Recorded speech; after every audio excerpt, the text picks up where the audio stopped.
Sunday రోజు లంచ్‌లోకి పప్పుచారు, fish fry చేశాను. ఈ 2 కాంబినేషన్ ఎంతమందికి ఇష్టమో కామెంట్ చేయండి. నేను ఎక్కువగా పప్పుచారుని సండేనే చేస్తాను. లేకపోతే మా వారికి హాలిడే ఉన్నప్పుడు చేస్తాను. ఎందుకంటే ఈ పప్పుచారు టైమ్ టేకింగ్ ప్రాసెస్. ఒకప్పుడైతే ప్రెషర్ కుక్కర్ ఏమి ఉండేది కాదు. ఇలా ఉడికించి చేసేవాళ్ళు. చాలా రుచిగా ఉండేది. పప్పుచారు కోసం 1 కప్పు కందిపప్పుని శుభ్రంగా కడుక్కుని 5 అవర్స్ పాటు నానబెట్టుకున్నాను. మీరు మార్నింగే చేయాలనుకుంటే నైట్ నానబెట్టుకుంటే ఇంకా చాలా మంచిది. ఈ నానబెట్టుకున్న కందిపప్పులోకి కొంచెం పసుపు యాడ్ చేసుకుని సగం వరకు ఉడికించుకోవాలి. ఉడికించుకునేటప్పుడు ఇలా నురగ వస్తుంది కదా, అది తీసి పడేసేయాలి. ఇలా తీసేయడం వల్ల గ్యాస్ట్రిక్స్ ప్రాబ్లం రాకుండా ఉంటాయి. సగం వరకు ఉడికిన ఈ కందిపప్పులోకి చిన్న చిన్న ముక్కలుగా కట్ చేసుకున్న ములక్కాడలు, ఆనియన్ ఒకటి తీసుకుని కట్ చేసుకున్నాను. అవి కూడా వేసుకుని కావాలంటే టమోటా కూడా వేసుకోవచ్చు. 1 కప్ వాటర్ కూడా వేసుకున్నాను. 1 స్పూన్ సాల్ట్ ని యాడ్ చేసుకుని ఒక్కసారి తిప్పుకుని ఉడికించుకోవాలి. పప్పులో ఉడికిన ములక్కాడలకి ఎంతో రుచి ఉంటుంది. కందిపప్పును నానబెట్టాం కాబట్టి ఈజీగానే త్వరగానే ఉడికిపోతుంది. లేత ములక్కాడలు అయితే త్వరగా ఉడికిపోతాయి. చూసారు కదా ఇక్కడ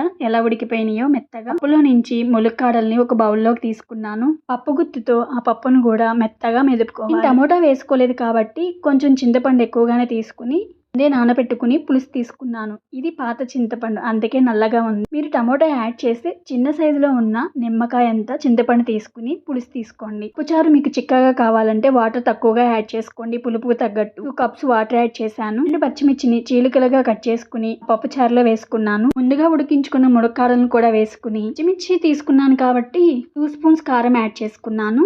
తీసుకున్న పచ్చిమిర్చి కొంచెం మంట తక్కువగానే ఉన్నాయి. మీరు తినే మంటని బట్టి కారాన్ని యాడ్ చేసుకోండి. ఇప్పుడు సాల్ట్ చెక్ చేసుకుని మళ్ళీ సాల్ట్ యాడ్ చేశాను, నాకు సరిపోలేదు. కరివేపాకు కొంచెం యాడ్ చేసుకోవాలి.